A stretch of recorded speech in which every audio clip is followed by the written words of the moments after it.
quick video to show the, not necessarily progress, but to show, to show. Well, it's progress. Yeah. But you wouldn't think it, but it is. earlier I mentioned about taking all the screws out in the outside trim and then replacing this stud, which is essentially the corner.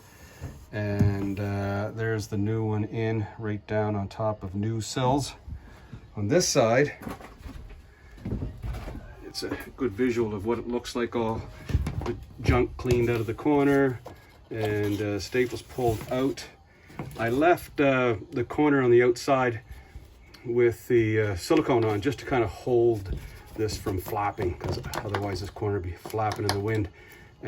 But all the screws are out of it, so the only thing holding that outside trim, corner trim, is just the silicone. So once I put this corner stud in place and fire a couple screws in it just to hold it in, and put this floppy one back in place against it, then I'll take the outside corner trim off, aluminum corner trim, and do the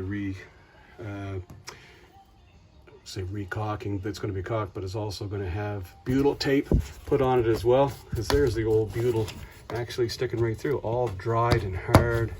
So you can see places where easily water can just whistle in there in those corners. And then once that corner is on top of this new sill, I'm going to tear out this sill. Still has a little bit of the old 5/8 flooring on it, and that old sill plate's going to come off as well, and then those studs will come out as well. As Tracy says, the more old nasty stuff comes out, the better it will smell.